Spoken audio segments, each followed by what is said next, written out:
Welcome to the Union Federation podcast here on the Fandom Podcast Network, where we discuss both Star Trek and the Orville. And in this episode, number 139 of the Union Federation, we are discussing the Orville New Horizons, Season 3, Episode 6, Twice in a Lifetime. And we're going to get a little spoilerific around here. So just a quick warning right now, we're going into full details.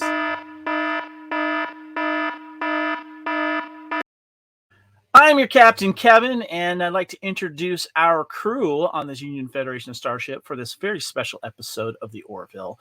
And with me, as always, is my co-captain,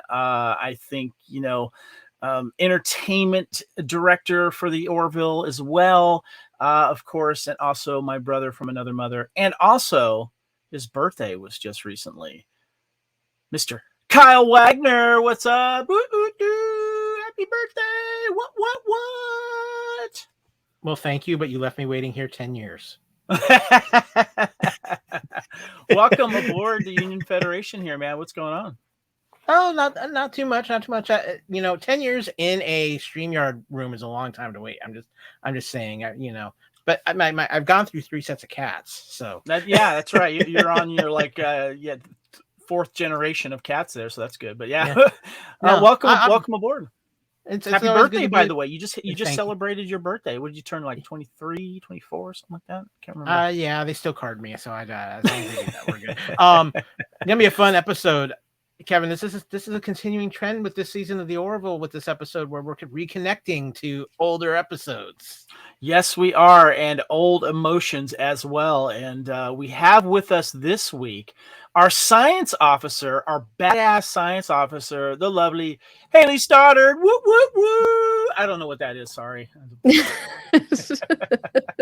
Hello. Yes, Kyle, happy birthday, or belated birthday, I should say. Y'all, I'm feeling my 400 years old today. Feeling it? Yeah, I was just going to say it's important we have our science officer today because things are going to get timey-wimey in this episode, and temporal science. Yeah, I got questions for you this week, Haley, and we'll get into that.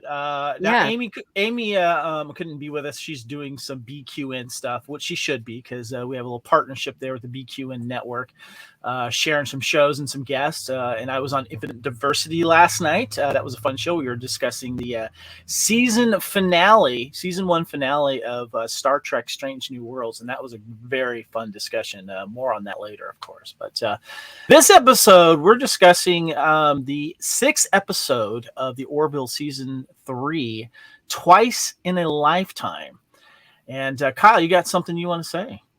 Well, I was just going to say, before we dive into Orville, this current great episode of the Orville, I think it's very important because we had a pretty heavy conversation last week about prior week's Orville. I'd at least like to get Haley's thoughts on that episode real quick. If you would just kind of give us a little bit of what her thoughts were on A Tale of Two Topas. Oh, gosh, yes. Thank you for reminding me of this, Kyle. So, Haley, Orville keeps rolling on and tugging the strings and not afraid to touch some social commentary, especially when it mirrors a lot of what happens in stuff right now. Yeah, definitely. And I said previously that I am appreciating that because, Star Trek has always done that for us. And so it's kind of nice to have a different show with a slightly different take on things, also mirroring a lot of stuff. And I enjoyed last week's episode as well. This episode and the previous episode, I think, have so far been my favorite of the entire season, just simply because of it touching on stuff that is really, really relevant to today and what's going on, not only in our country, but in other countries around the world. So I really liked it. I loved that, they did what they did. And I have to say, I am not surprised that Clyden was not at the concert. I wonder if he kind of felt the bait and switcheroo type stuff that was going on. But it's really interesting to kind of take a look because there are families that have kids that feel that they are trans, and you don't always have both parents in agreement on what to do about that. And so that was kind of nice to see them take that. I really wish that Clyden would have opened up to Topa, because I feel like maybe Topa doesn't know that Clyden was born female. And I think that would have been a nice like wrap around to the end of that episode of having that, rather than him storming into sickbay essentially and trying to stop the operation. I think that would have been nice, but I'm really excited to kind of see if they bring this conversation up again in some fashion and kind of have that discussion with Topa and Clyden. If not, that's okay, but it was really good. I don't know if it was just me, but Clyden was leaving that ship and pretty much disowned his daughter in front of her and Bortus. And I got to say, she took it quite well under the circumstances. There's some emotional scars there, but I don't know, Kyle. I wouldn't be surprised if we didn't see him come back, because unless maybe it ties into a Mocklin situation with Isaac's people, and maybe he sees something differently in a life or death situation of possibly losing family. I could maybe see that coming back, but he basically just disowned her right there. Yeah. I got shout out because I talked about this in last week's episode too. I saw several articles this week complimenting Chad L. Coleman on his performance as Clyden in this episode, and I know we talked about it, but I guess the one article I read said, when an actor makes you hate him that much on a show, you know he's doing his job. Because Chad L. Coleman is one of the nicest guys you're ever going to meet, and so I just, again, whether the fact that he's made this character so dislikable is a credit to his acting abilities. And I just, I got to give a shout out to Chad L. Coleman for that. But yeah, I mean, the Orville just continues to hit it out of the park with topical episodes. Yeah. Agreed. Well, it's the same as the same actress who played Kai Wynn and the actor who played Gul Dukat. They're super nice and they're really great, but man, you really, really just wanted them to die the entire time. So yeah, it's really great when an actor can do that with their character. With his character though, it's a little bit different, because when we see those DS9 characters play those devious roles, they come from a political aspect of it. But when it comes from someone that could mirror someone in your family that you're estranged from for similar reasons, it hits a little more personal. And that makes it even tough. And that's why I give him credit for just diving into that role and being, let's just face it, being a hated character for what he's done. And, I know we know his reasons why, but I got to give him credit for, in a way, if that hits home with you, and you hate his character for that reason, it's almost as like, when you're not attached to a dictator that did horrible things in history or something like that, but you hear about it and it's horrible. You may not have an emotional attachment to that. You just know that that's bad and that person should not be doing what they're doing. But when you have something like that hit home with you, it takes on a different level, in my opinion. So yeah, definitely. Well, we got a lot to get into this one, guys.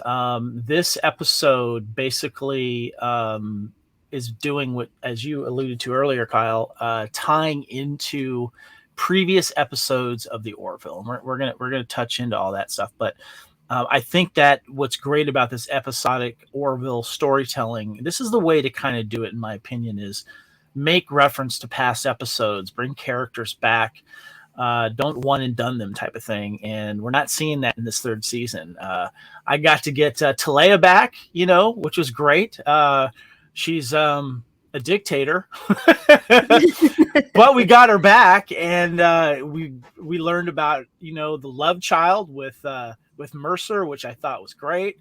It's interesting to see that the writing in this series attributed a lot to Seth MacFarlane, because he's wearing a lot of hats in these things. He's writing them, he's directing them, and starring in them. If he's not directing them, he's writing them and starring them.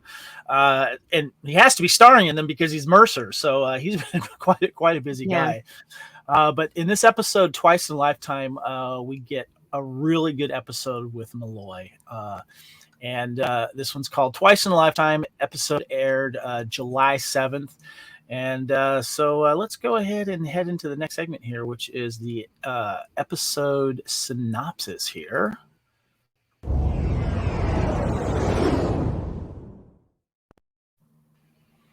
Haley, why don't you go ahead and give us the Captain's Log episode synopsis?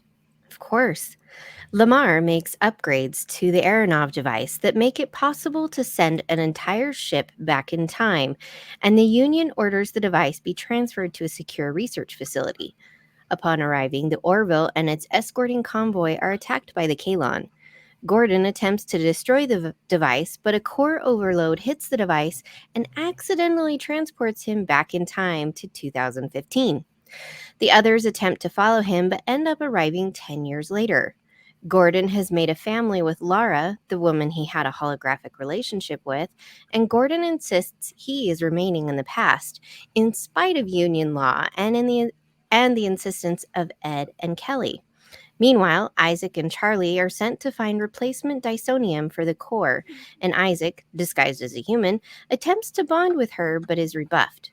Charlie reveals that she was in love with her friend whose death during the Kaylon attack on Earth she blames on Isaac. Ed and Kelly make one last attempt to convince Gordon to return, but he refuses. So they take the Dysonium and jump back to 2015. Actually, 2005. Rescuing Gordon roughly a month after his arrival, but erasing his time with Lara. The strain on the trip burns out the Aeronov device, so the Orville utilizes time dilation to return to their time. Ed and Kelly tell Gordon the whole story, and he sympathizes with the guilt they feel, but assures them they did the right thing. I might have a different opinion on that. Oh, we're going to touch on that. Trust me. Yeah, I'm just going to tease. We always like to discuss our Den of Geek friends there, and we'll be getting their take on this. But yeah, it felt like a gut punch, and I'm quoting them. So yeah, I want to get you guys' first reaction to this. But first, I just want to give a little fun check here. One of the things that Kyle and I were mentioning in the first couple episodes, we were missing that kind of Orville fun between the crew and little things, and we're starting to get that now because they have to kind of get the serious Kaylani threat. You know, we're going to get in our newfangled ship and eventually get out among the stars. Not forget the heavy stuff, but have a little fun here. So Gordon's party singing the song from Last Impressions with Laura Huggins that he did on stage. I thought that was great. One thing I did mention on a musical side, Haley, I don't know if you noticed the guitar. It was a Martin guitar, which Martins are known for making fantastic acoustic guitars, and they've been around for a very long time. And it looked like the Martin logo might have been rubbed a little bit, so I don't know if that was done on purpose, but that looked like a real Martin guitar, which means those aren't cheap. Selfie. Love the fact that we get a little selfie action there. I thought it was kind of fun that Charlie didn't know what that was. And, of course, with Gordon invested in Laura Huggins' phone and her life, found out what a selfie was. Let's please hope that in a future episode before these last 4 seasons end, that somehow they are in engineering and the sandwich from 3 months shows up. I just want to say, Kyle, wouldn't you like to see that? I think I would like to see that, but I don't think I'd want to eat that because that was an egg salad sandwich, and that thing going to be spoiled rotten. Yeah, I don't know. Maybe that and a couple of that. I will lose it if we do that. So Mark Jackson is out of Isaac mode, and I love the fact that he still kind of moves like Isaac. And the best part about this, guys, is that you get to see Mark Jackson's facial expressions out of costume as he's being Isaac, which you can only assume that is what his face looks like when he's in costume, right, Haley? Yeah, that's exactly what I was thinking, and it would make sense because, in watching other shows and having something similar, a robot of some sort, they do make those facial expressions, or people who do just voice acting will make, like, the facial expressions that the character's making simply because it makes it easier to, emote and keep in character for them to do that, so that was where I thought too. Yeah. And of course, not the first time we've seen Mark Jackson do this either. If you go back to when he was courting Dr. Finn. Mhm. Yes, that's true. That's true. Kyle, we had a little over the top arm wrestling scene here, the bar scene with Isaac and Charlie, and Charlie says when she's making the bet, "If I lose, you choose." And then I love how convincing Isaac was in human form, saying, "Oh no, I am losing." And then when he wins, he says, I would appear that this is not one of your hobbies." The only thing that was missing from that scene is the backwards cap, Kyle, right? Yeah, I was going to say the only thing there was two things missing from that scene: the backwards cap and the one guy chugging a quart of motor oil before he armed up. Oh, and a Kenny Loggins song playing on the jukebox. That would have completed the trifecta. Nice shout out there. I did want to mention the dinner scene, the funny scene before things got serious with Malloy and Laura's family, and he's like, "Oh, you guys must be from the Union. You must be Sox fans," and they're like, "Yes, it's cold." And Mercer's like, "Socks are important." I thought that was kind of funny. Yeah. Guys, Tala and Lamar, that Chilean massage, make out. Hello. We saw a tease to this. It was nice to kind of see it make the next step. Haley, what'd you think? Yeah, I thought that was great. It was super, super funny. Although I do have to say, like, if I would love to have like a zillion try and get my knots Yeah. out, like that would be great. I was thinking the same thing. I'm like, where do I sign up for that right there? And Can I just Yeah. say what Lamar was going through was called a dry orgasm? I'm just gonna say. Yeah. Now I haven't had a Chilean massage before, but Yeah. It was great. and I love the Star Wars reference. I have a bad feeling about this, Grayson.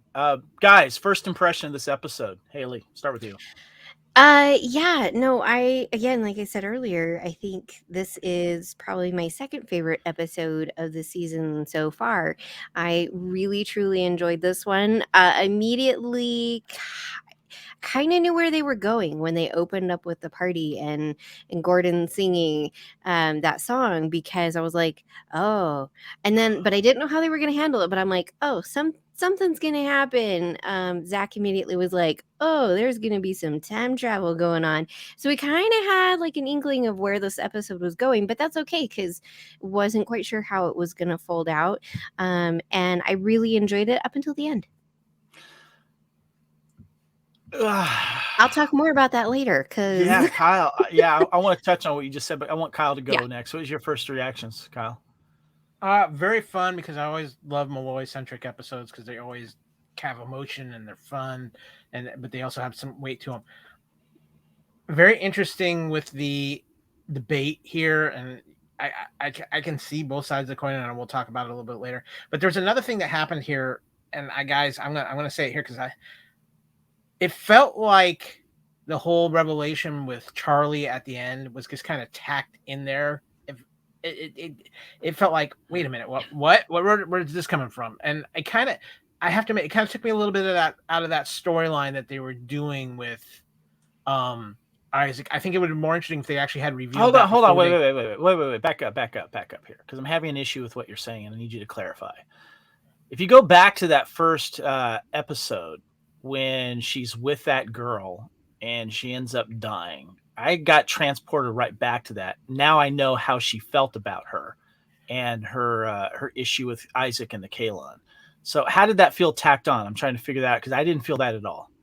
I felt it for where they placed it in the story. I think it would have had more impact throughout the episode if we would have maybe found this out at the beginning of the episode and really kind of developed that, and as they were trying to do this mission and have that conversation. It just felt like where it fell in the episode to me felt like it was just it was kind of like there they said it and then they moved on because we had this heavier stuff going on with Gordon. I think of where it fell in the story, it kind of got lost in the shuffle. Well, to me, I felt it as a natural B plot. Putting these two together, she still is harboring issues towards Isaac for obvious reasons, and that it's been kind of a slow burn. The fact that it's not all like, okay, I accept your apology, we're friends now, is a good thing. She's still having issues with him, and it started with the party and went through. It was a natural progression. I don't know. Maybe we saw it differently. I don't know. What do you think, Kaylee? I can see both of your points. I was like, oh, okay. Okay. All right. And I get it because it's Isaac and he's a robot. So of course he's not really capable of sitting there and discussing it. But it was just kind of like, oh, okay. And then kind of, yeah, like it was a little dropped and it wasn't. So I don't know. Like I feel. Well, I'll tell you what, guys. Hold on to your thoughts. It was okay. Hold on to your thoughts, because this is actually in our away mission number 1, and I don't want to step on it too much here because I want to revisit this, and sure. I want to kind of pick your brain a little more, Kyle, of why you felt the way you did, because I'm actually surprised you're saying that, because I did not feel that at all. But I want to go through that in the away mission and kind of see where each other is with that right there. So lasting impressions. What I love about the Orville is that it is making direct tiebacks to episodes we've seen. And we even got a mention of the time traveling 2-part episode at the end of season 2 with Grayson mentioned in this, but not enough to where it dominates it, but it is mentioned. But we get lasting impressions, obviously throwback here for season 2, episode 11. And just as a reminder, a quick little synopsis of what happened there. Historians excite even the crew about the discovery of the reactivation of 3 centuries-old communication device, a cell phone. I think it was probably an iPhone, I don't know, 5 maybe, I'm guessing, something like that. We do that. Enabling insight. Okay, it says pilot Gordon Malloy takes a personal interest in the subject, Laura Huggins, because that is who the phone belonged to, and has a simulator enable him to communicate with her, sharing an interest in music. When her avatar chooses to return to her historical boyfriend, Gordon has the simulator write him out, only to prove a mild form of butterfly effect, which didn't work out, and then he changes things, and she ends up going back to him in a very bittersweet ending. I went on record, and I will still say the same way. That is my favorite episode from season 1 and 2.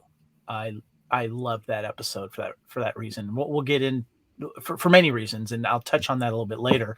But I want to get your guys' thoughts on that episode briefly, and how the connections of this episode brought that forward. Haley. So yes, I enjoyed the episode. It was fun to see all the things that we have now being stuck in a time capsule. Anyway, and at the time, yes, I enjoyed the episode. Looking back and taking this episode into account, it's kind of creepy. Not gonna lie. I mean, I get why he went and found her and looked for her, and totally understandable, and I saw where that was going. But then at the same time, it's like, that's creepy because you know so much about her and her life and whatnot, and then you insert yourself back, and so it's on the creep factor a little bit. Let me ask you this seriously. Mm-hmm. I see where you're coming from, and yes, but the feeling that I got from it and the way that it was told in the first lasting impression in that episode, definitely creepy. But it was all done holographically. But him utilizing the information that he had to insert himself into her real life.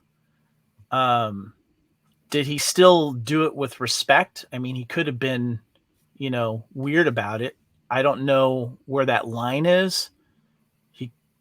I mean, it could be manipulative, but I felt that his connection to her through his music was genuine. And, when he reversed the butterfly effect, which he didn't have to in the simulation. He let it play out like it normally would have, and then he let her be with her boyfriend. So keeping that in mind, is it okay that he did what he did? So in the episode Lasting Impressions, I thought that was nice, where he realized his mistake and that it had changed things and stuff like that. In this episode, I think there was that degree of respect, but honestly, it was like someone came and I felt like they knew more about me than they were letting on. I'd be like, I'm going to keep you at some distance just because there's something weird and I don't know what it is. And it immediately made me think of the Sting song, Every Breath You Take. I'll be watching you. Like, yeah.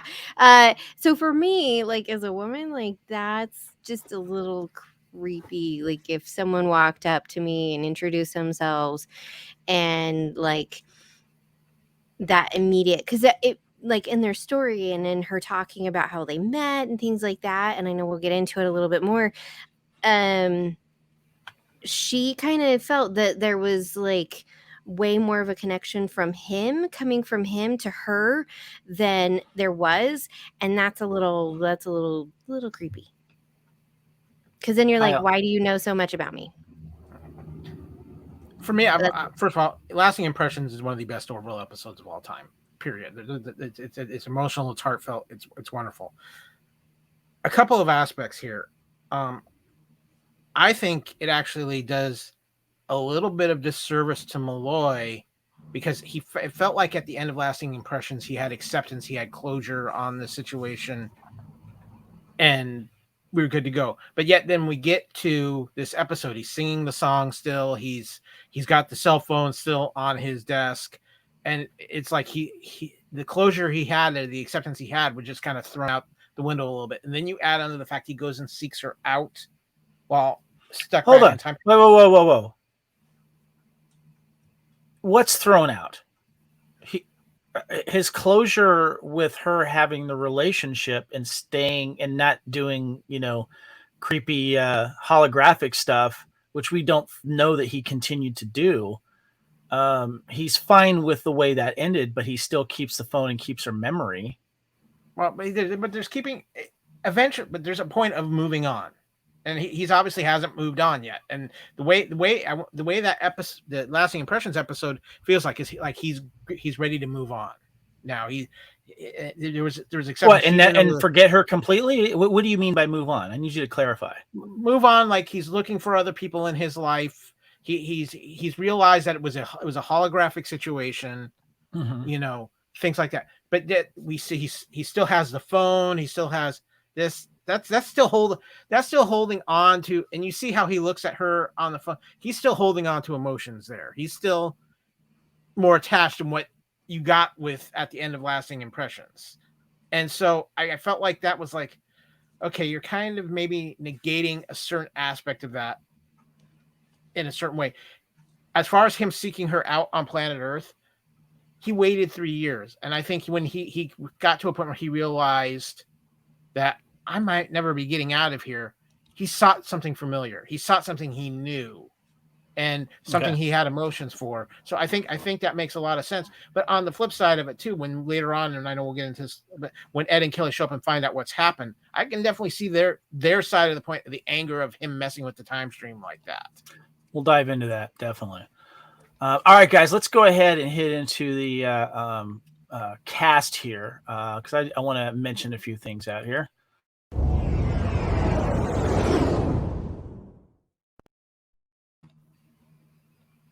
So we get, first of all, returning guest stars. We get Ted Danson as Admiral Perry, giving some direction of, you got a time machine? Yeah, we need to secure that right away. Kelly Hu returns as Admiral Ozawa. I like the fact that she's captaining the California. I forget what the larger class Orville ship is, but I kind of giggled. I'm like, reminds me of that skit from SNL, The Californians. But I love the fact that she's on a ship called California. And then, of course, we got Leighton Meester is back as Laura Huggins. Thoughts on the returning crew or some of the guest stars we have here? Let's start with you, Kyle. It's always great to see Leighton Meester back, and it was a character I was not expecting to see back. So, yeah, that's great there. The admirals get really involved in the union, don't they? And no badmirals yet. No badmirals. Thank goodness. I don't think Starfleet lets their admirals get quite as involved as the Union admirals seem to be, as far as like, oh, they're in charge of ships and everything like that. Most of the time, you get that admiral, you're not allowed to be on that ship anymore, commanding that ship. So it's very interesting to see that so many admirals out there in charge of ships. Yeah, that's true. I like that. I'm like, if I'm a captain, I'm like, really? Come on now. Well, it's in Star Trek, it's ingrained that once you get promoted out of captain, you're not captaining a ship anymore. And even Kirk said, don't let them take you out of that chair. But admirals are like, no, give me shit, bro. It's mine. Haley, what are your thoughts on the admirals, little impressions there, or Leighton Meester, any of the cast members? Yeah, always nice to see Ted Danson. Looks great in purple, by the way. I want to say the larger ones are like cruisers or something. I can't remember. Anyway, they look like space yachts, if you ask me. And I think my favorite was, the bar scene. I loved all the people that they got to be all the bikers and stuff. Definitely looked like a rough and tough crowd that you'd stumble upon at some like biker bar out in the middle of the desert. It was great.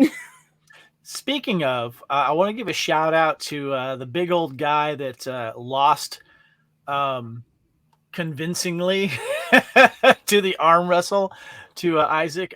His name is Kazi Lewis Carragino. I think that's how you say his last name. His nickname is the Tasmanian Devil, or Kazman, or Brawny Man. He's just over 6'1".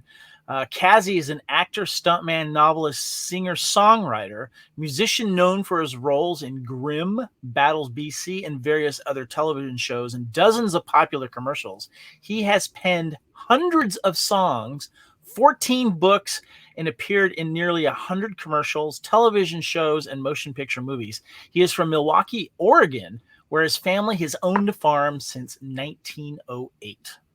Got to give a shout out to the big guy there. So I thought that was pretty cool there. So, yeah. I love me some returning admirals here. I love that we're getting this kind of round table of the same people that are in there. And being, obviously fans of both Ted Danson and Kelly Hu, it's nice to see them back doing their thing. And I love Leighton Meester as Laura Huggins. I'm so glad that she was back for this. And so, all right, guys, as we like to do, we love to pay tribute to our friends there at Den of Geek. And we're going to touch on several of their topics on this episode that they covered, but I want to talk about time travel. They go on to say, and this is, of course, by Michael Wynn Johnson of Den of Geek. The third season so far has been filled with global political subtext and important morals, but Twice in a Lifetime gave audiences one of the most personal Orville stories in a long time. When season 3 started, it was difficult to tell which direction they head. It had been several years since the Orville second season ended. It had changed networks, even got a fresh new title. Now we are more than half away through the season. Seth MacFarlane and his creative team have shown that those new horizons meant that the Orville is clearly not finished finding itself. Season 2 was a massive shift in terms of tone and dramatic storytelling, and so far, Season 3 seems to be pushing that dramatic envelope even more. The first 5 episodes of this season have already dealt with heavy topics such as suicide, xenophobia, abortion, and gender identity. Yet MacFarlane always knew the true power of the show resided in the characters. Twice in a Lifetime proves that as one of the most personal and touching stories the show has told. What was interesting about the chronological theory of this episode was how it really set up the fact that there are no rules about time traveling.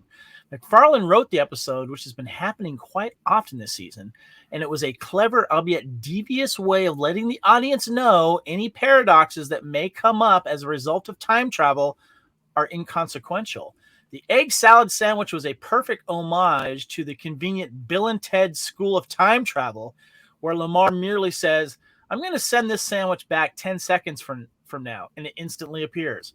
The massive scope of stunning visual effects were on display as the Orville was given a convoy of Union ships to escort them to space station, where the Aeronov device would be safe. When they arrive, the station is destroyed, and the fleet of Kalons begin attacking the convoy in order to take the device.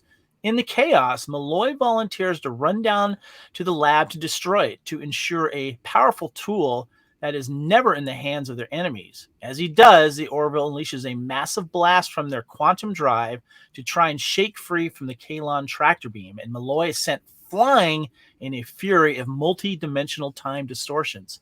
After they escape, they realize that Malloy is missing, and they begin to unravel what might have happened to him. They receive a message that's been traveling to their coordinates for nearly 400 years. It is Malloy. He has been sent back to 2015 and now trapped in time and seeks rescue in a tragic turn yet foreseeable, considering McFarlane's warning that time travel is not an exact science. The Orville travels back only to miss their mark by a decade. Now, guys, I want to talk about time travel in the Orville and kind of have a quick comparison to other science fiction shows. Time travel has become a very popular device among storytelling, and specifically in television series that revolve around it, whether it's Doctor Who or Quantum Leap. Star Trek has done its fair share. Waiting for Star Wars to do it, but they seem to have an thing about it anyway. So Haley, I need your help here. Time travel. I got this thing that says, Haley help, time travel, science, math, blah, blah. And I found some trivia that I need to you to kind of talk about here, because I know there's math involved, but there's science here. The description of temporal mechanics laid out in the laboratory scene hints at a paradox that is unresolved within the episode. If John had not sent Gordon's sandwich 10 seconds into the past, but it had both it and the sandwich that had appeared 10 seconds earlier, it would have created a temporal paradox and potentially split the timeline, because it was not allowed to play out exactly as it needed to avoid the situation. Similarly, Gordon sent the Orville a distress call 6 months after arriving in 2015, yet the Orville picked him up a month after his arrival. The implication is that the timeline may have split, and the version of the events where Gordon sent the distress call stayed in the 21st century. Had the family and lived a full life, there may have existed in a branch timeline. And then Lamar gets into the percentage factor. And if you're listening to this or watching this and going,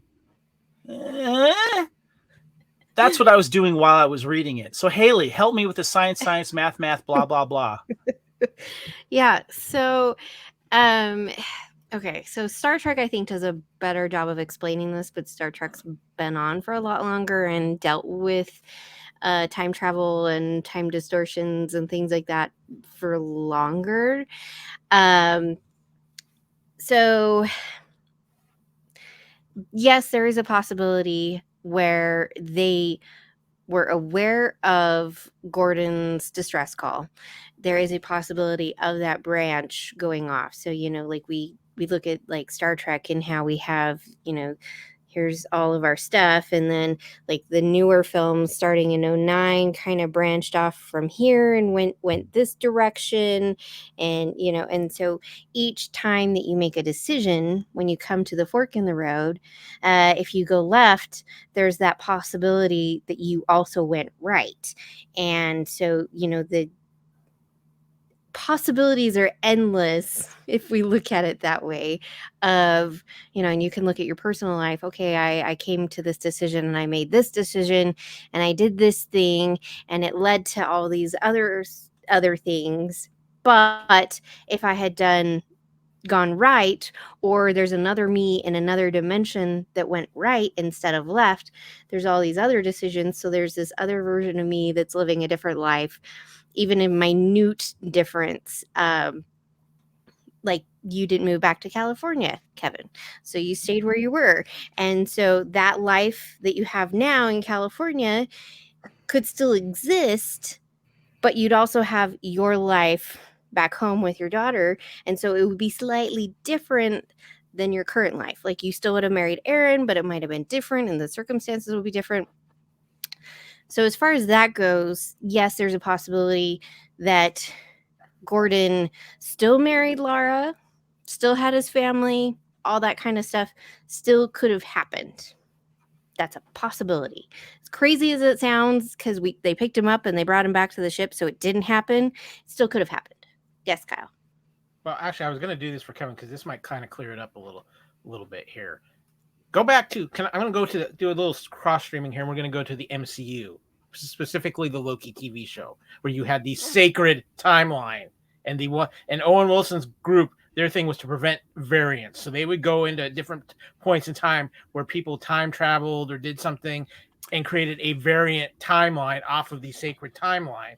And they cut that off. They prevented that from happening. And then in the end of Loki, when things happen and they kill Kang at the end of Loki, who was kind of running that organization, it caused all these variant timelines because then the decisions were splitting and causing new timelines. So you had the sacred timelines existing, but these other timelines existing as well now. Let me clarify. I'm not asking you guys to, I should have said this before. I wasn't asking you to clarify the actual timeline wonky stuff that was happening in this episode.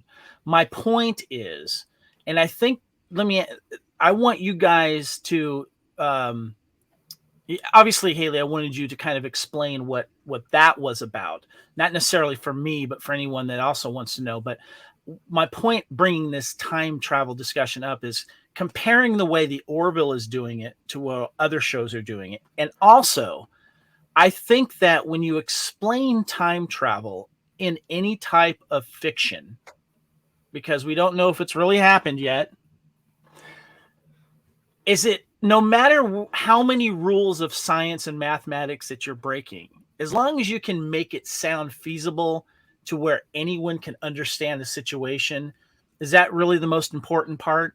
Whether you're doing the hot tub time machine, whether you're doing the Back to the Future, whether you're doing what they did in the MCU, discounting all of that and saying this is what really happens. As long as you can make it sound interesting and easy for anyone to understand, you can break any rules you want, or should you back it up with a little bit more science? So that's a heavy loaded two-part question. Mm-hmm. But compare, first of all, Haley, how the Orville's doing it with time travel, because they did it last season, and I thought they did it well, compared to how the other shows have been doing it for years. Yeah. Okay. I think so.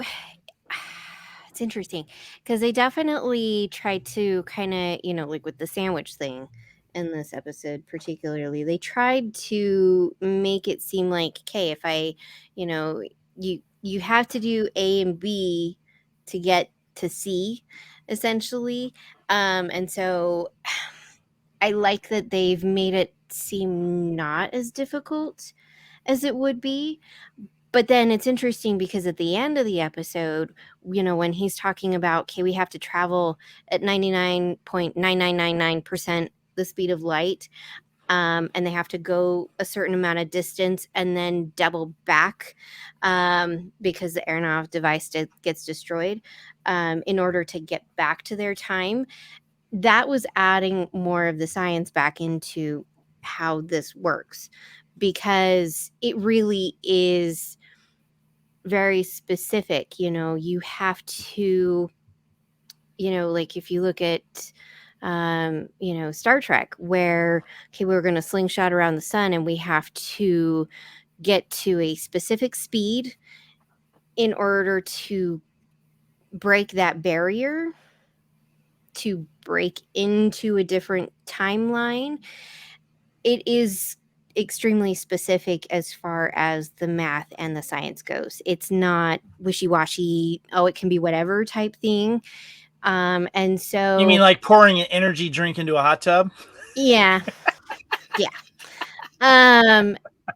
Simply because you can get it wrong. Like this episode shows, they don't get it quite right, and they show up 10 years later than they needed to.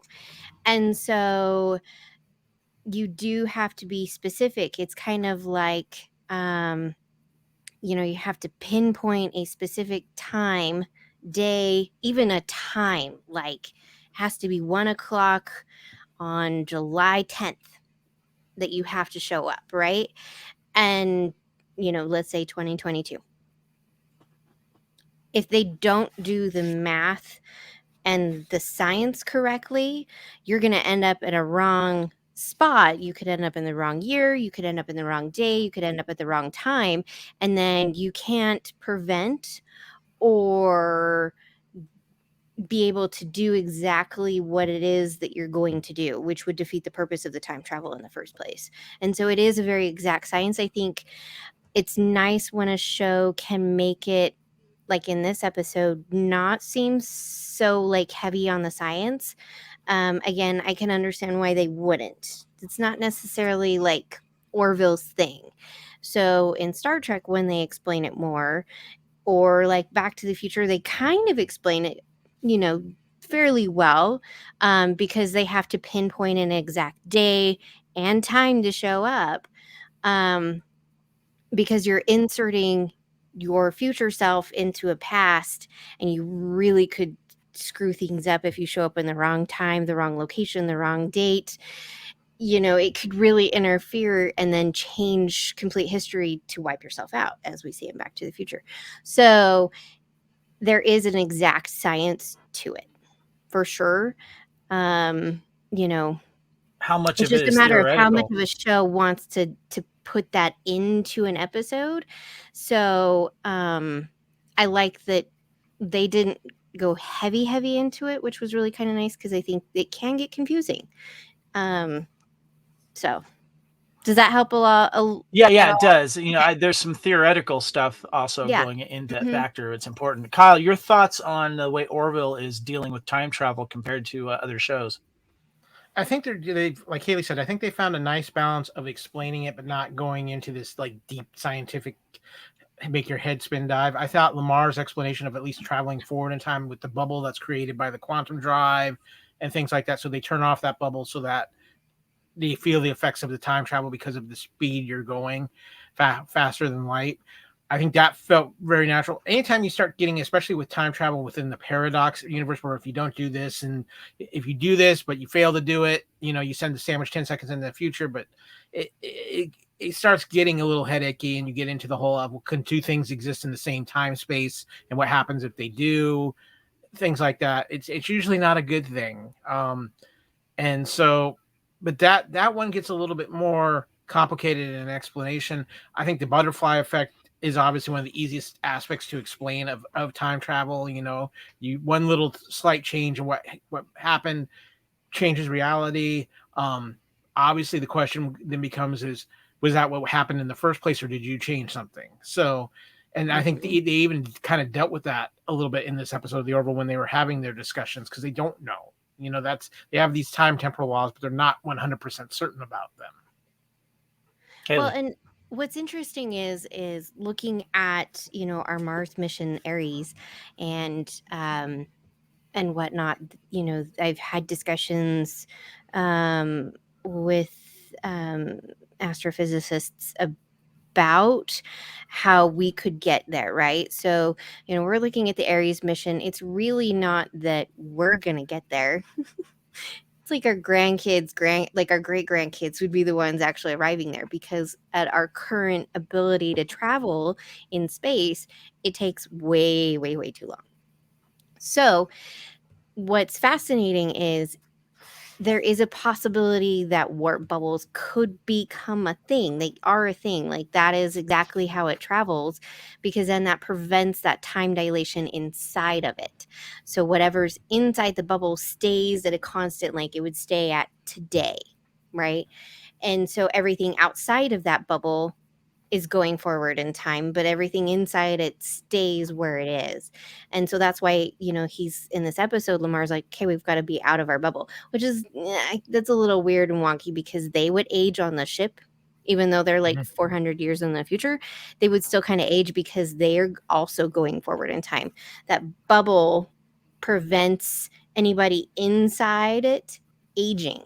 And so, if we could make that happen now, if the Ares mission could somehow create a warp field, which is allowing time to bend around outside of it but not inside, if like we were on the Ares mission, we would get to Mars. and then we would age on Mars like at our normal rate, and be able to do that.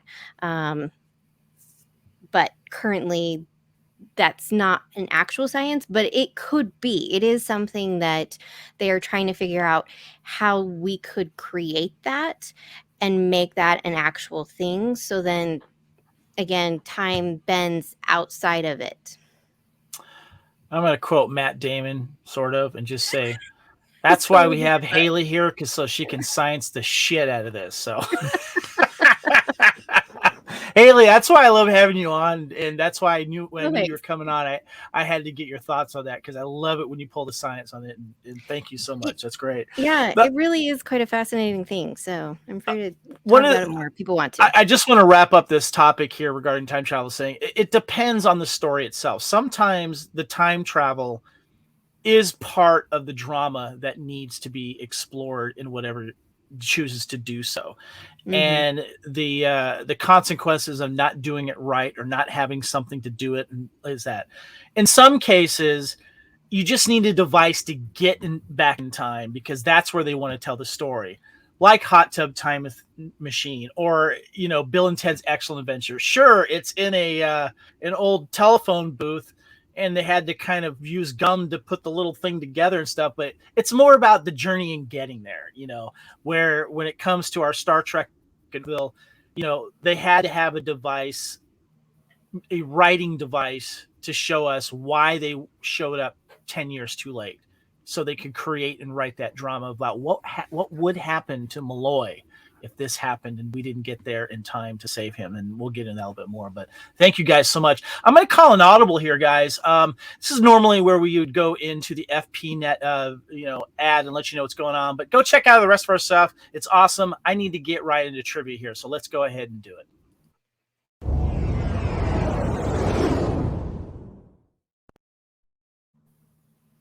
All right, we're going to continue here with our trivia section that I found here on the interwebs for the Orville Twice in a Lifetime. Admiral Perry says that the Orville will be escorted to Savik 3.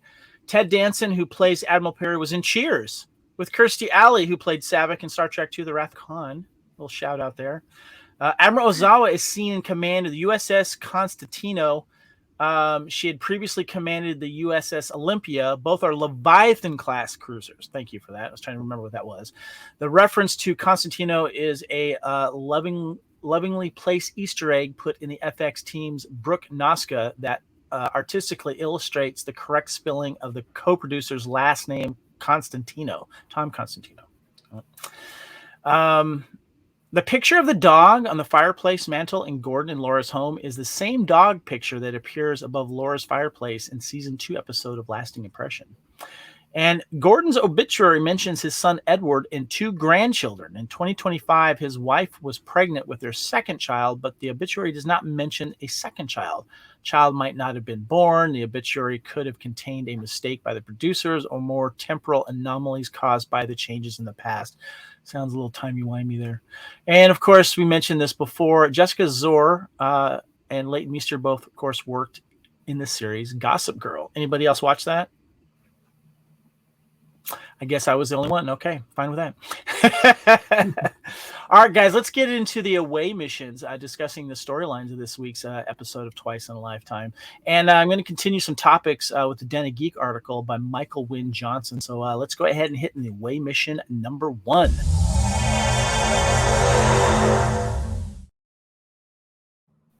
All right, we touched on this a little earlier, but I want to dive a little more deep into it. This is the road trip with Isaac and Charlie Burke. Fans may not enjoy the road trip B-plot with Isaac and Burke, but it was the perfect time for the story to evolve. The two, again conveniently, were the only ones who could mine for the Orville's fuel dysonium, and so began a trek to find a deposit and drill for enough to get the ship home. Yet the script for this episode at times took one too many shortcuts. It wasn't merely the time travel science being swept under the rug, but Burke's ability to plot in 4 dimensions has already been used as a crutch too often. While the two are being forced to work together, the audience is also forced to believe the contrivance that put them side by side for this subplot to exist. The writing wasn't necessarily as nuanced as the main storyline, but it did have worthwhile moments. The house which they eventually find the Dysonium appeared to be the same house Marty McFly's family owned in Back to the Future. And even if it weren't the actual house, that was a great homage to arguably the greatest time travel story put on film. Burke still harbors a deep-seated hatred for Isaac and the Kalons, and while he did extend an olive branch and thanked her for the help she gave in the premiere, there's clearly a lot of work to be done before Burke sees Isaac as a separate entity from the Kalon collective. As mentioned, while it certainly isn't the strongest aspect of the story, the character dynamic between Burke and Isaac did need to progress, even if it was merely baby steps at this point. All right, guys, I want to get your thoughts, a little bit more thoughts on the Isaac and Burke thing going on. And I want to start with you, Kyle, because you had, it sounded like a little bit of criticism of how you felt that that was laid out. But I wanted you to expand a little bit more on that if you'd like to. So, to me, the thing is with how they dropped the story, and they dropped this big bomb at the end that she was actually in love with this girl. That's a big bomb, and it just felt like she says that, and then it's just forgotten about for the rest of the episode because you've got so much heavy stuff going on with Gordon and everything like that. And I just felt like that deserved more attention to be just said and then just left hanging because let's real quick. They've been, as mentioned here, baby steps. They've been touching on this friction between the two through. Did you think that maybe they will then continue this thread later on? It will be brought up more, and then it might not feel like it was just kind of thrown in there, that they've been kind of developing this? I think my issue with it is that we're running out of episode space quickly here, and we don't know if we're getting more. So I don't know what we don't know what the plans are for. And to me, if you're going to start really developing this situation, I think a point would have been maybe like where Isaac has a conversation with Lamar.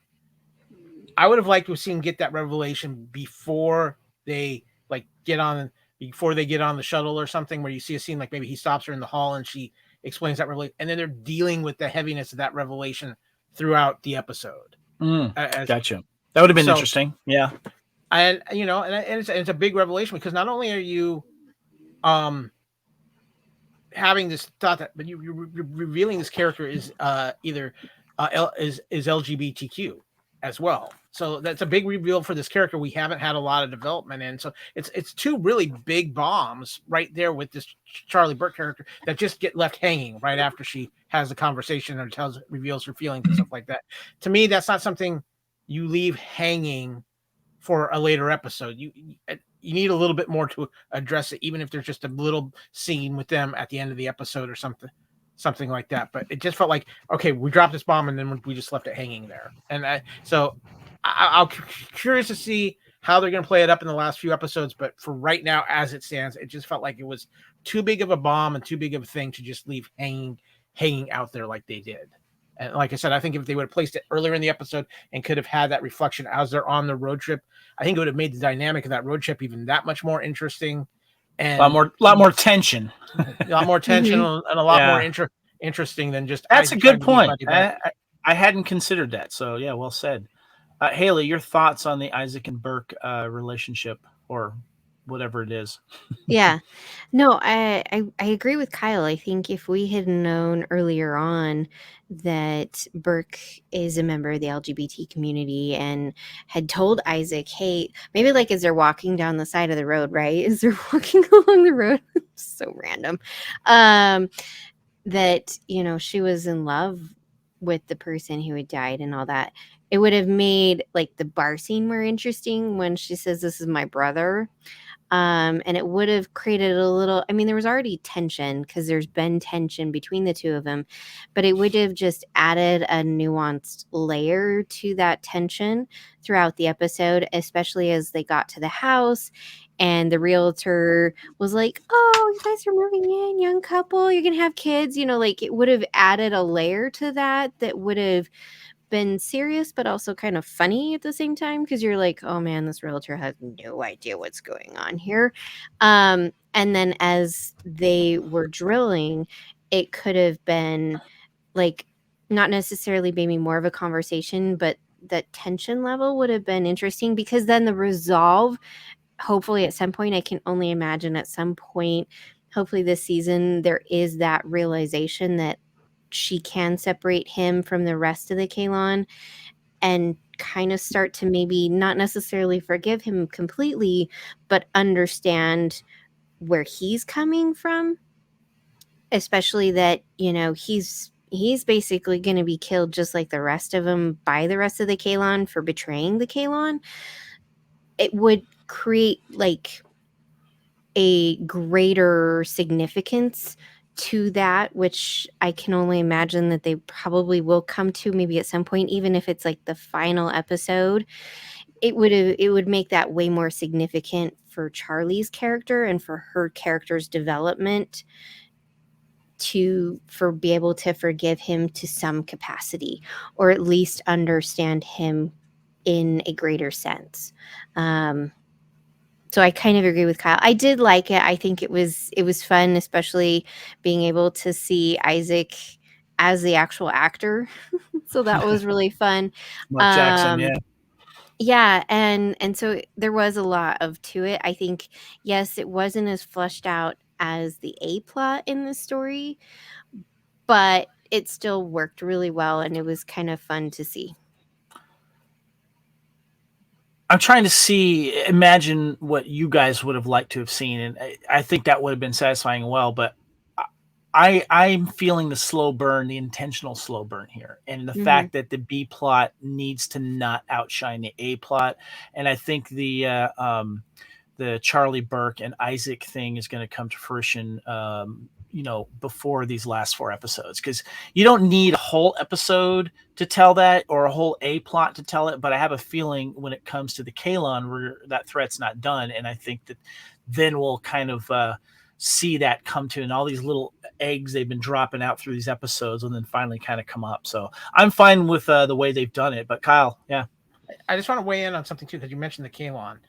How are the Kalon finding out about the Orville having this time device when it's like they immediately make it top secret? It's the convoy coming, but the Kalon are there, and they specifically say, "We're here for the device." So I think there's something. The Aronov device, I'm guessing, for it to kind of drop in our laps, there must be a little backstory to that. And that's a good question, Kyle, but I think there's still something that hasn't been, when it comes to the Aronov device, it hasn't been fully shown yet. But yeah, that's a good question. Yeah. Well, remember, they had it at the end of season 2. So I think the Kalon already knew that it was on the ship, because we see it, because Isaac's working on trying to understand it in season 2. Yeah, that's a good point. Yeah. Hey, guys, make this quick. Is Charlie going to forgive Isaac? Kyle? I don't know if I don't think there'll ever be full forgiveness, but I can see where they get to a point where at least they can coexist without the hatred, or she realizes that Isaac is at least not part of the Kalon hive mind. Like she can differentiate him enough from the regular Kalons. Haley? I think not forgiveness, but an understanding, much like the crew of Voyager with 7 of 9. That's a good point. Yeah, I'm with you guys. I don't know if full forgiveness is happening there, but I think that at least they'll become colleagues that they can trust each other on. I'm hoping for that. We'll see. All right, guys, let's get into a big one here. Away mission number 2.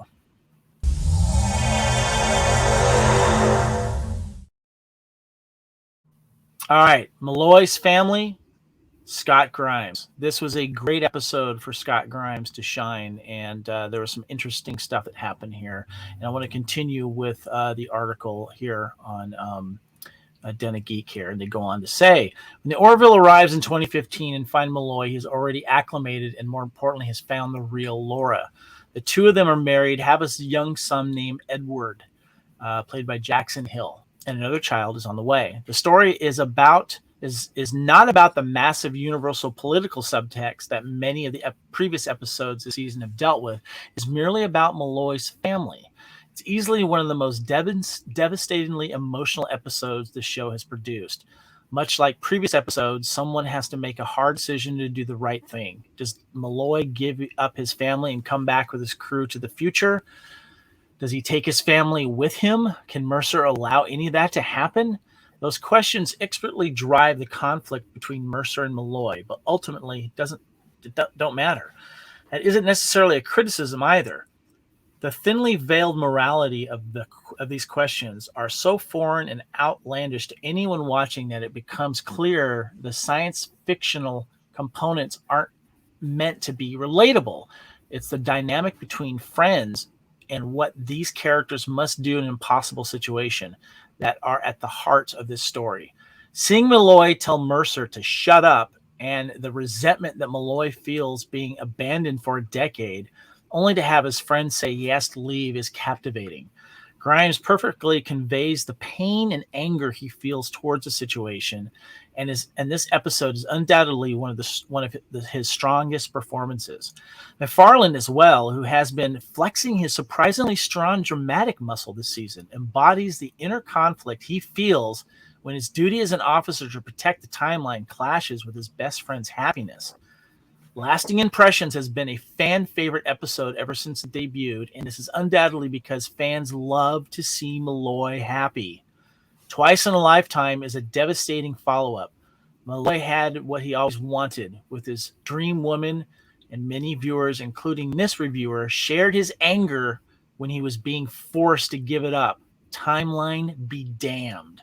The conclusion of this episode felt like a gut punch simply because of how conveniently it was wrapped up. Drama swept under the rug for a return to the aforementioned affableness and everyone forgiving themselves and each other. Aside from Burke maintaining her hatred, it felt like a disservice to the writing up to this point. Kyle? So I have thoughts here, and I wanted to make sure I got them out because... Hold on. Before you answer that, though, have you seen my questions that I have here? And if they fall into any of those, I want you to touch on that. Because I want to touch on Scott Grimes' performance in the scene with Mercer and Grayson when they pull him aside and he goes off on them. Mm-hmm. Yeah. Then I have the thoughts on Malloy's family conundrum, what Laura Huggins has to say about it, the right thing to do, and then the Malloy happy thing. So, I keep in mind, I have these questions I want you to answer. So if you're going to step on one of these, feel free, but just let you know I have those. First and foremost, I want to talk about Scott Grimes' performance because whenever he's had his own moments to shine on the show, he's been outstanding. But the moment for me that sold this whole episode wasn't actually the argument when he's having with Ed and Grayson. It's when he sees them walking towards him when he's just landed the plane. Because he's like, you can see it just in his facial expression, like he's happy to see them, but he's like, oh my God, no, because he knows what this means. And so you see that conflict there with him, and then you can feel like he's doing the sell job on them the whole drive to his house. Like, oh, it's not so bad once you get used to it, and all of this. So, and then obviously the powerful performance from him when he's confronting them as well. And then he makes a choice not to stun them. He leaves them be, even though he knows what they're about to do. So Grimes is Malloy's having this conflict the entire episode. He absolutely loves his family and everything, but he still has that embedded things with the Union in him that are preventing him from stopping them from going all together. Plus they're his friends and family too. He doesn't want to hurt them. But one of the things that, because the article talked about the writing, and we were talking about, was it the right thing to do? Here's the thing. They knew going in that the timeline wasn't affected because they had already read his obituary. And their timeline hadn't changed from what they knew already. They read his obituary in their current time.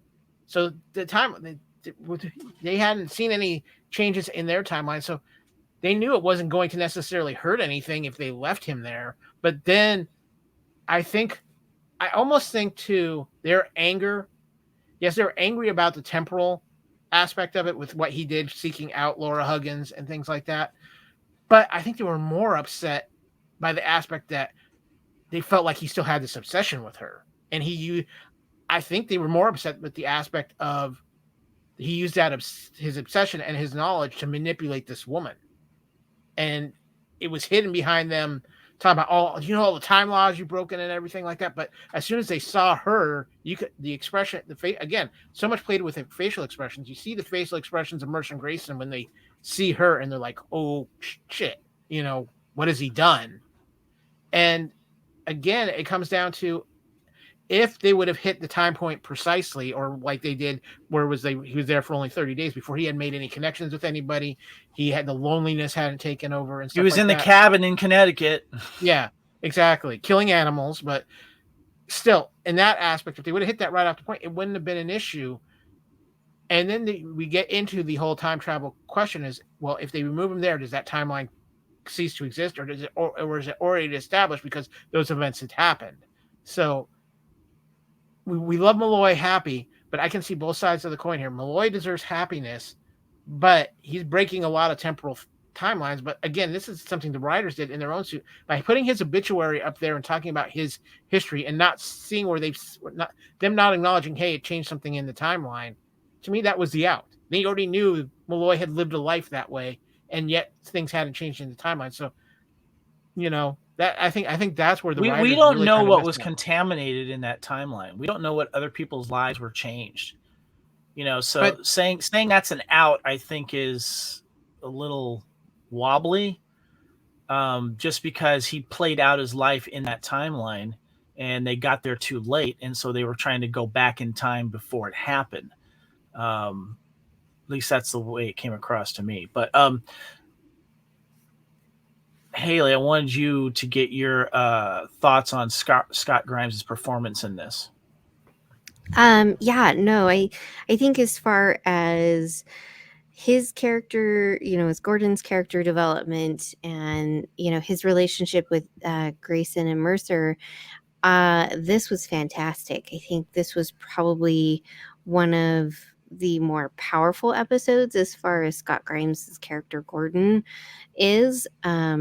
He's always been goofy and aloof and just a little how do I put it, teenage boy. And he really grew up in this episode and really showed, that he is wanting a life outside of just being, pilot in the Union type thing. And I think that was a fantastic development for his character.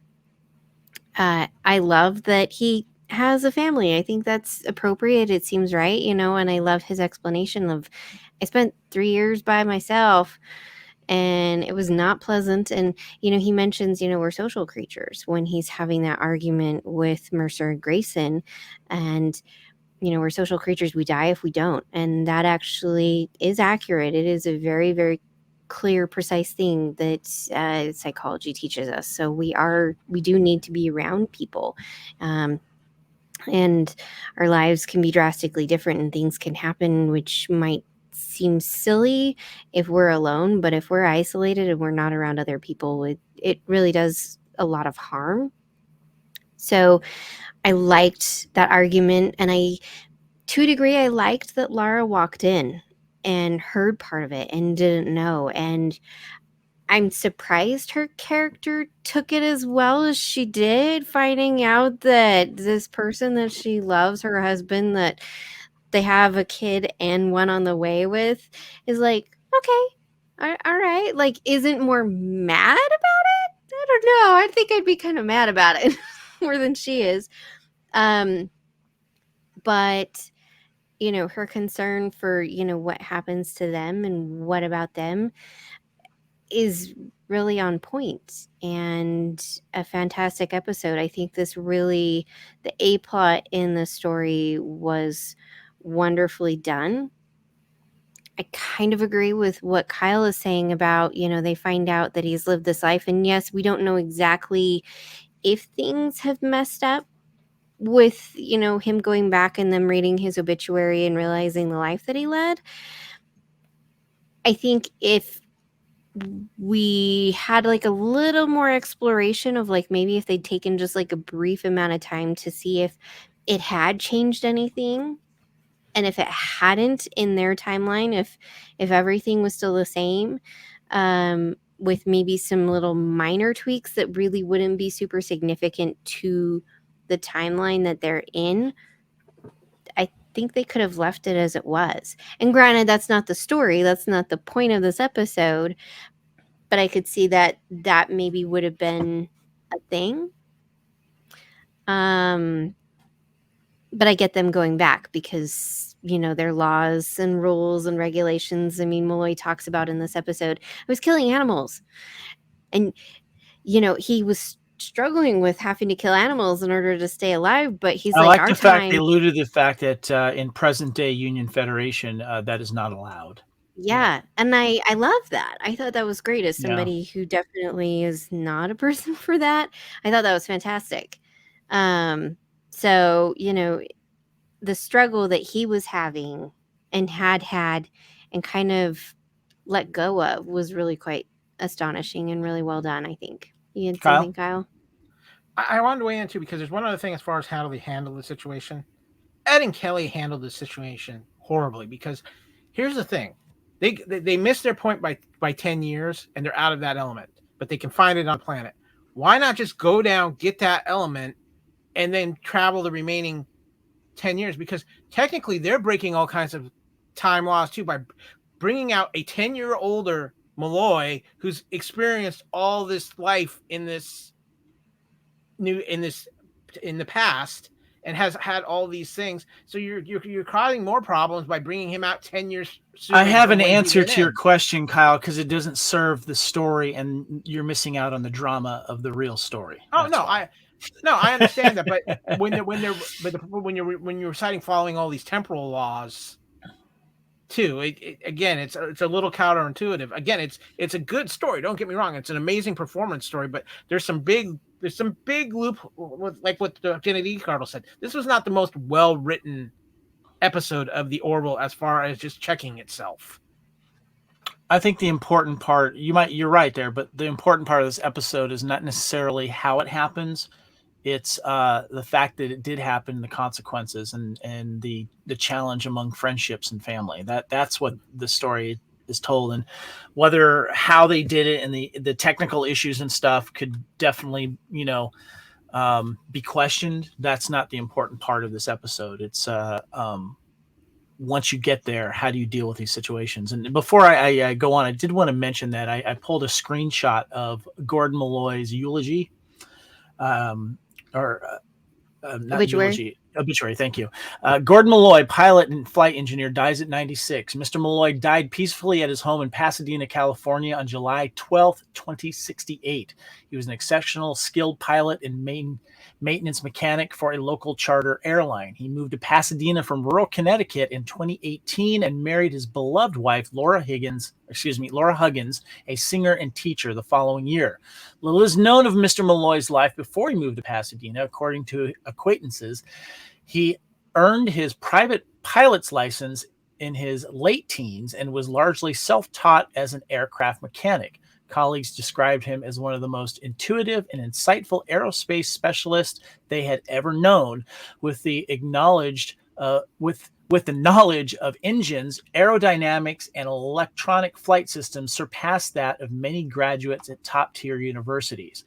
In a career spanning more than 3 decades, Malloy logged some 25,000 flight hours in a variety of commercial and experimental aircraft. He was certified to fly Contra rotating twin propeller planes, single twin and triple engine jets, and late in his career.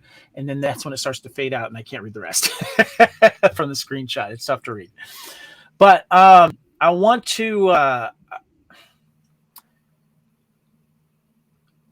get your guys' thoughts on the scene where Mercer and Grayson are having that moment with Grimes, and Malloy basically tells his former captain to shut up. I'm not your captain anymore. I'm not part of Orville. I did my job. I spent 3 years hiding, trying not to contaminate anything. Living off the land in a cabin, he says, killing animals for food, which he did not want to do, but he did. And he finally broke and said, you know what? I mean, I'm trying to put myself in his situation. I would have done the same thing. What do you do if you're alone and the only thing that you know during that time is this person that you, well, I guess in a way was crushing on and felt some attachment to, even though it wasn't real? You're going to search her out. What do you do? I mean, think about that for a second. I know it sounds creepy. I know it sounds weird, but he did what he was supposed to do. And this is what I like about the writing, is that, like, let's try to make this as realistic as possible. You get stuck in time, and, you know, he puts that message out that they hear, but no one's coming after 3 years of hiding. And you're just going to continue hiding and try to be a loyal Union officer.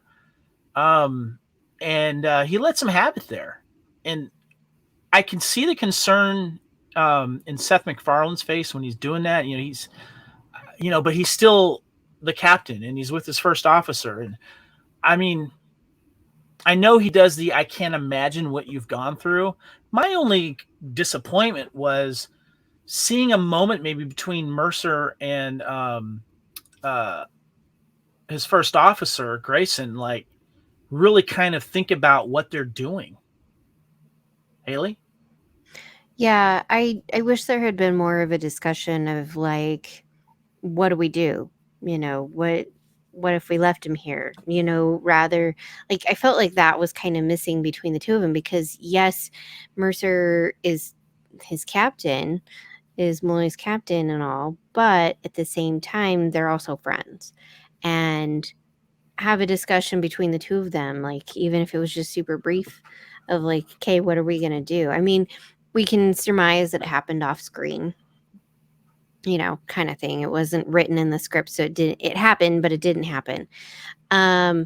Because it is a huge thing. I mean, I can see where there's a degree of Malloy. Yes, he inserted himself into the life and into the timeline with interacting with people and things like that. But as long as you are, which is a temporal incursion, but if you are keeping your future knowledge to yourself, because we've seen this in some Star Trek episodes, as long as you're there, so that's a blip and that's an issue. But if you're not sharing things with others that could further mess with the timeline, things are going to progress a little differently than they would have without you there, but it's not bad. So if he's not, you know, sharing like future tech and future ideas and, you know, trying to alter by telling people things and saying things and keeping, you know, all of his Union knowledge and everything, his future knowledge, to himself, it's not super polluting the timeline. He could have stayed, because I mean, he's done it for, you know, it's been 10 years. So 7 years he's been interacting with other people. He's been working as a pilot because that's what he knows. But if he's not sitting there being like tinkering and personally like telling people certain things about, you know, like, hey, there's this future tech and hey, there's this future tech, it's not as severe as an incursion on the timeline as him just being there is. If that makes sense. I mean, maybe the only thing that doesn't happen is that she gives up that phone for, you know, that experiment, you know? Yeah. So, Kyle. I think here that this is where it gets interesting again, because when you're talking about Malloy and his impact, as far as going out and seeking out Laura, I think any of us would probably do that too, because after 3 years of isolation like that, and just what that does to your mindset, and you know there's something out there you're at least familiar with, so you want to seek that out. And probably at that point he's so lonely too that, you know, those emotions are still there and he acts on them. One of the things that I too found interesting was after the whole initial confrontation with Ed and Kelly, when they come back, they brought Talia with them to do the dirty work. It's not, oh, here's Ed and Kelly back to bring their friend back. They brought Talia with them to do the work, saying, we mean business. You're coming whether you like it or not. They basically... That's when he pulls the weapon, yeah. Yeah. Mm-hmm. And he's like, no, wait a minute. You were supposed to be my friends, and you're forcing me now. You're taking me from my family. He's a father now. He's matured. He's had that. But one of the things that I thought was so interesting is when he's talking with Ed and Kelly in the car too, he talks about, like, it's like watching your little brother grow up. You're watching him make all these mistakes, but you know what's coming. And so, when he talks about that, but I also think on the flip side too, while he might not be giving away technological secrets and things like that, at points he's going to slip up, or at points he's going to do something to where he's going to show his knowledge of the future. Like she said, when Laura's talking to him and she says, yeah, look how much you reassured us that it was going to be all right during the pandemic. Mm-hmm. And, you whether you intentionally do it or not, you're going to have those little slip up moments. And eventually he could have had a big one that would affect something. So again, I can see it from the Ed and Kelly side, and I can also see it from Malloy's side. Everybody there's major effects that could affect everyone. What I find even more interesting is the fact that they justify it at the end when they rescue him from the actual point where they're supposed to get him. And he's like, no, you did the right thing. You should have come and get me. But you see the heaviness on Ed and Kelly there, and Gordon doesn't have that same emotions now. So he's trying to, where he was trying to tell them, look at it from my perspective. Now he's trying to understand it from Ed and Kelly's perspective of what they went through with him. So, and he's probably going, well, how would I react is that really how I react with family? Things like that. So there's a lot of different angles that they approach this from in this episode. That's a great point. And I think if Gordon really understood what his other alternate version actually went through, it might have been a different situation. But because they went back and picked him up at the right time, and they were forthcoming enough to say what actually happened, of course, they're his friends and he's understanding, and he's always been that type of person. He's always been that, kind of goofy guy, but still he cherishes his relationships. But I'm going to be honest with you guys here, knowing that we only got 4 episodes left and of the Orville, as far as I know, this show's canceled after the season, which sucks, but I haven't heard anything otherwise. And I think there was, Kyle, correct me if I'm wrong, but I thought that in a upcoming production that Seth has been working on with NBC now, that I think Scott Grimes was hired for another role, right?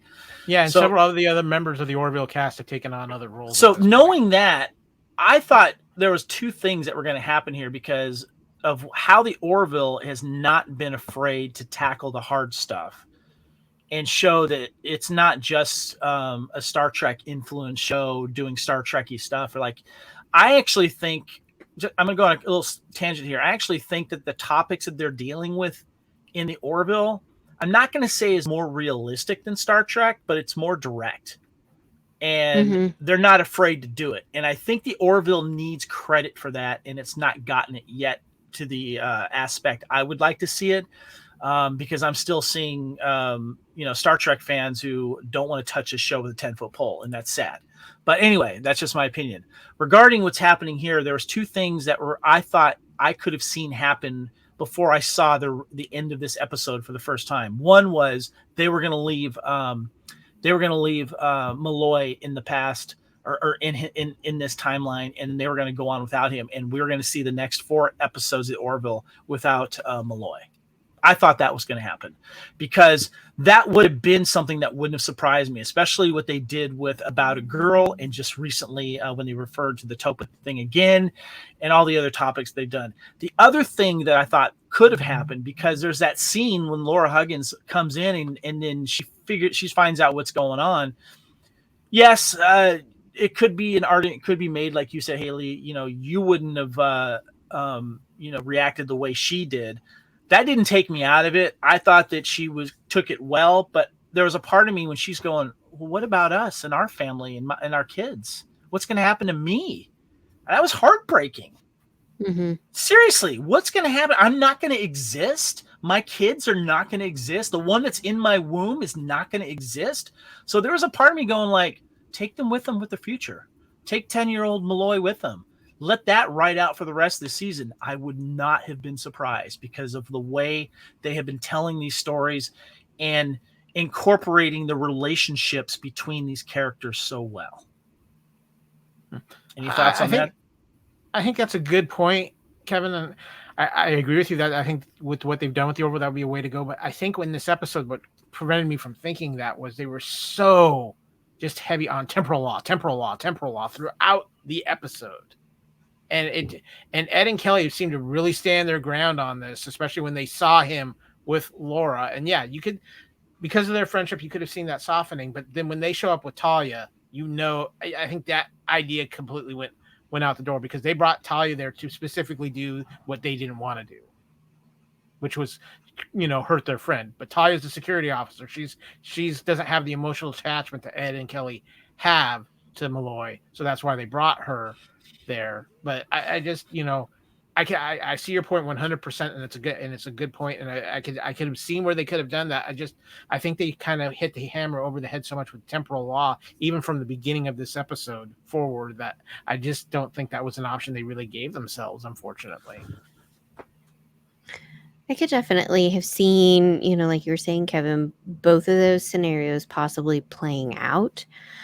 But if we look back on some of the previous episodes where Ed and Kelly have been told by admirals, they're under scrutiny. They're currently under a microscope for things that have happened before, and you screw up again, not only are you in trouble, but it very much seems like everybody in your upper management, as you would say, are under the line, and another screw up and you're all done, you're all finished. And so I think there's that added pressure kind of thrown into this as to why they were very heavy on temporal law, and we cannot screw up with things, we can't mess with things, because again, as they mentioned in this episode, yes, you don't know if something's going to happen or not because it hasn't happened yet, but it also potentially could have. And so there is that possibility where, yes, something might not to this point have happened with messing things up, but you also don't know if you've messed things up because they're 400 years in the future. Who knows what small little thing could have tweaked something and really just completely made everything way completely different. And so there is that factor. And so I get why they did what they did, getting the Dysonium and going back and picking him up after he'd only been there a month.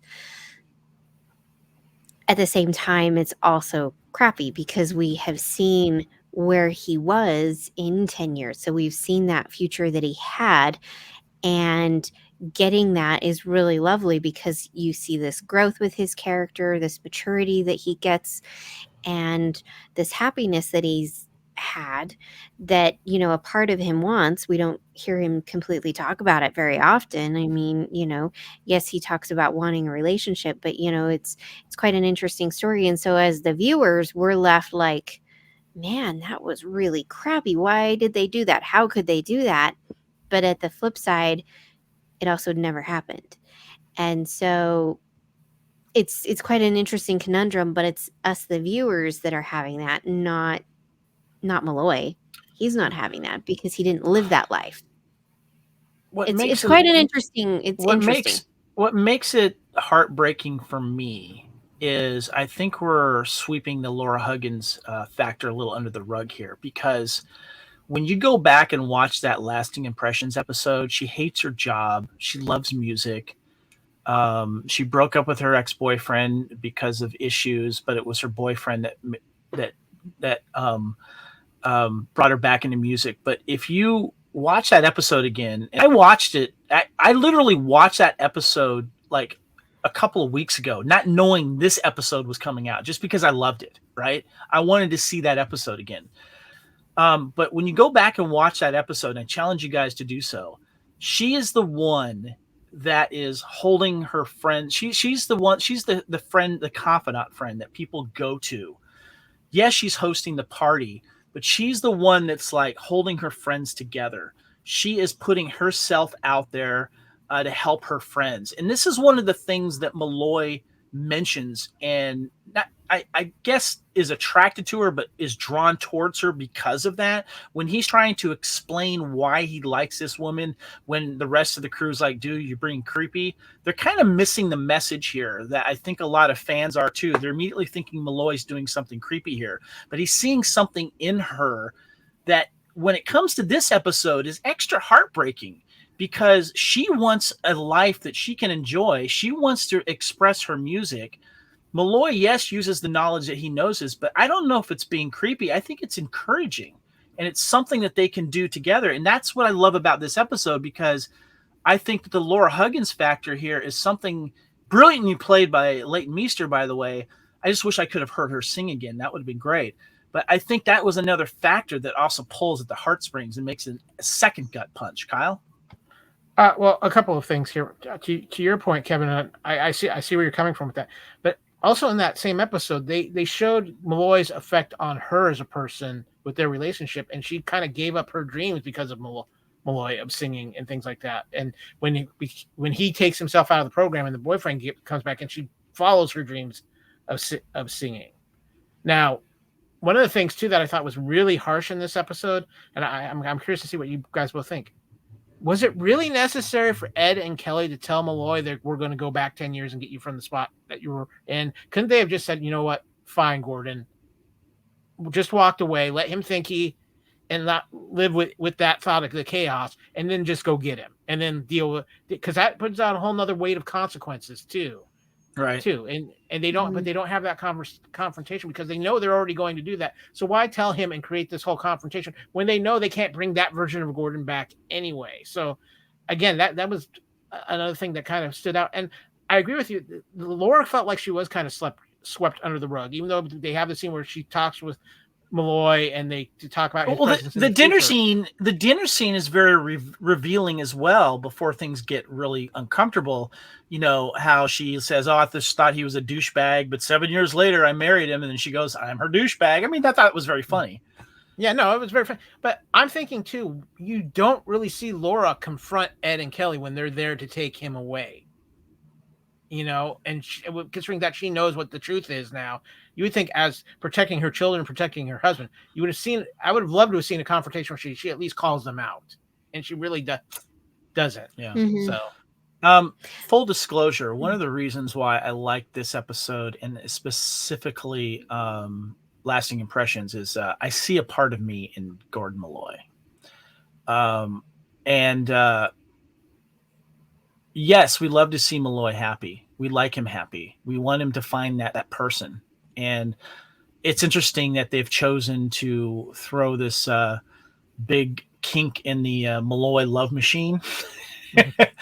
But there's parts of Malloy that I can relate to. And also, full disclosure, Haley, when I first got in contact with my wife, at that time, not my wife, Erin and I were on a Facebook group, of a Highlander Facebook group. And when I was contacting her about the trip that she was taking in Scotland that I was going to be doing, I left it at that after I said the nice things that I did. She confessed to me later she Facebook stalked me. She knew a lot about me when we finally met up in person. So I'm just going to say, I don't think that it came across as creepy as some other people might say. I think he handled it with arm's length at time. You know, if you want to talk creepy, we can go back to some season 2 episodes of the Mocklins. That's freaking creepy. I think they handled the Malloy situation a little bit better. And the fact that in the beginning of this episode, I felt that, yes, he's still attached to her, but in a respective way. And that, you know, there's certain parts of her that he wishes he could find. And I thought it was great that being alone for 3 years, that he did reach out to the one thing that he might have a chance in happiness. So, anyway, I just wanted to mention that. I just want to end this last paragraph here that Michael Wynne Johnson brilliantly said about this Den of Geek article. It says, "Twice in a Lifetime will certainly be remembered for conveying the same level of heartache which made lasting impression such a highlight of season 2.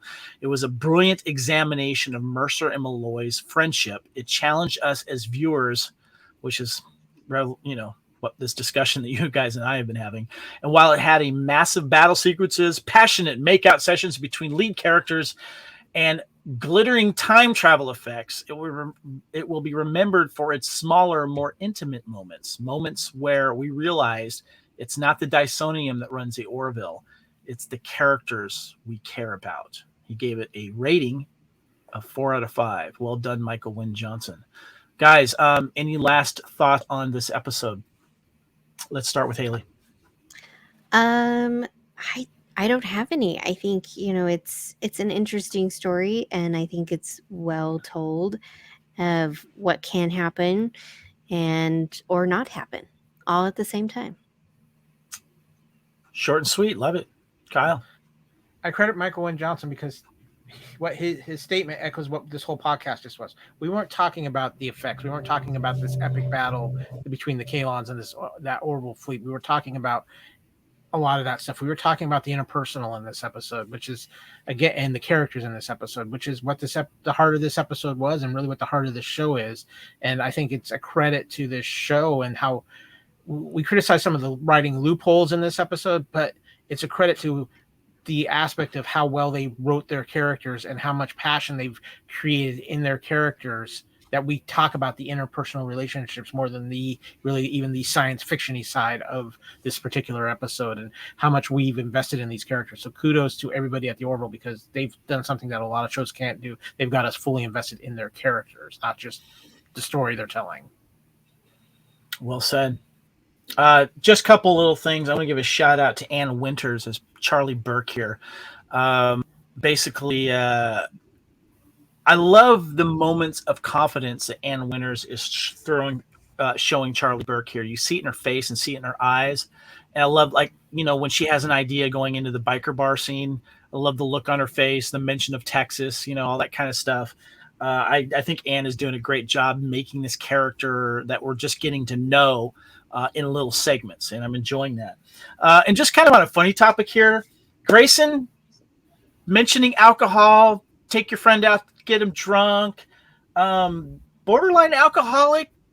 They were drunk in that one scene when the Admiral was in discussion with them. I don't know if alcohol and alcoholism is a thing in the 24th century. Maybe they take stuff out of it so you still get the effects or whatever, but maybe not the addiction. But there's a lot of alcohol talk and stuff going on. I'm just kind of throwing it out there. I'm kind of like, all right, Grayson knows how to party, I guess. I'm just gonna say. All right, guys, let's go ahead and let's get back up. Let's get back up to the Union Federation ship here.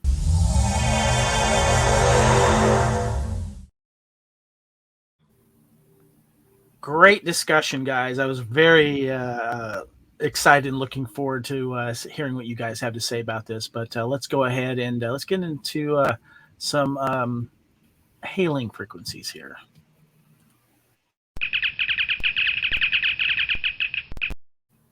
We hope you enjoyed our discussion on Union Federation 139, the Orville New Horizons, Season 3, Episode 6, Twice in a Lifetime.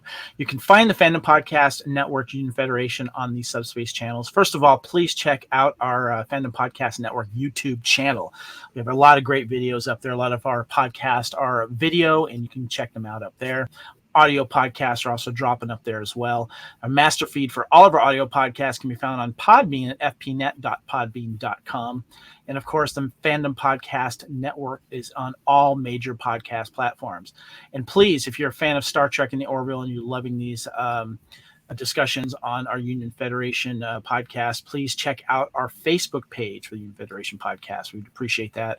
And also the Union Federation podcast is on Twitter and Instagram. If you want to contact us directly, you can hail us at the Union Federation at gmail.com. My name is Kevin Reitzel. I'm on Twitter and Instagram at Spartan_Phoenix.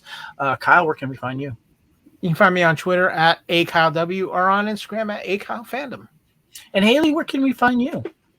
You can find me on Twitter. I am at Trekkie01D.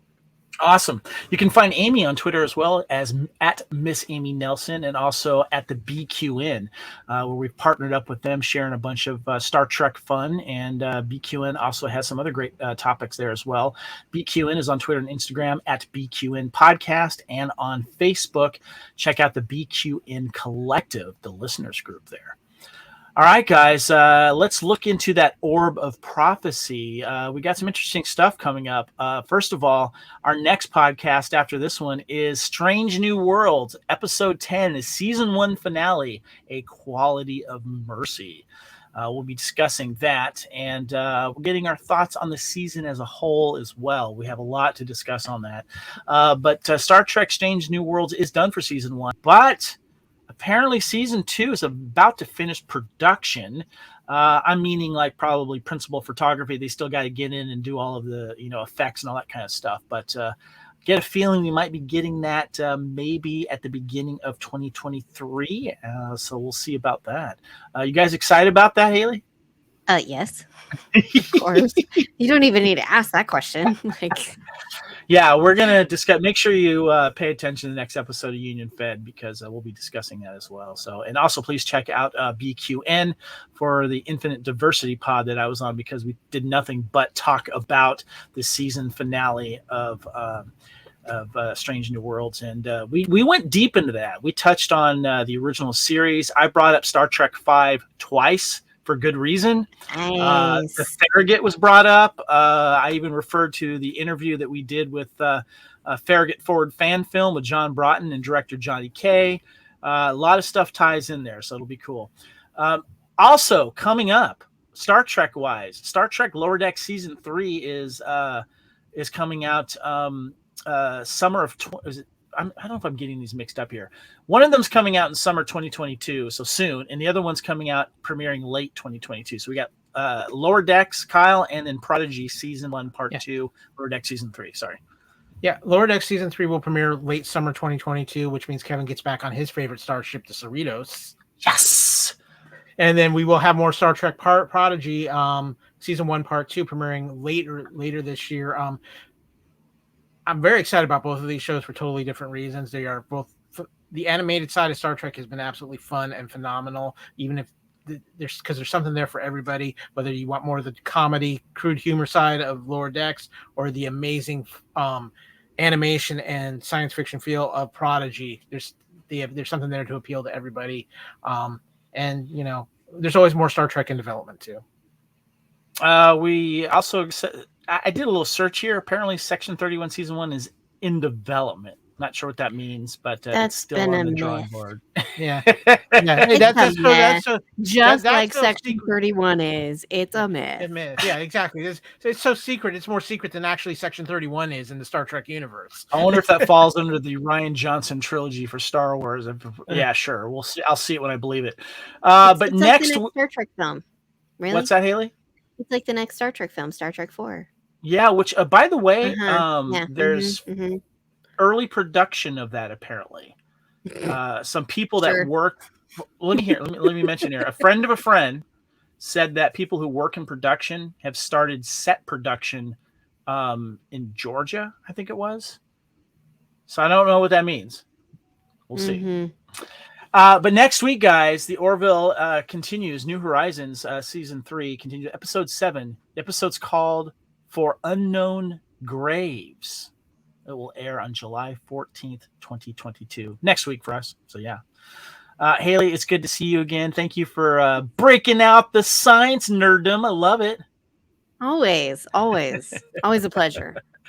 Kyle, as always, I love talking Orville with you, man. I'm going to miss it. Yeah, it's always so much fun, but I think I'm going to dive into the simulator, throw my Western gear on, and have a little fun for the next week or two. By the way, I think that egg salad sandwich, whether you like egg salad sandwich or not, I think it's going to come back fresh. I'm just going to say. I don't trust the time. I don't trust the time dilation. That's all I'm saying. That's not the sandwich I would have put in to come back 3 months later, but please let that come back in an episode. I would love it. Okay, wait, guys. Quick poll. More scary.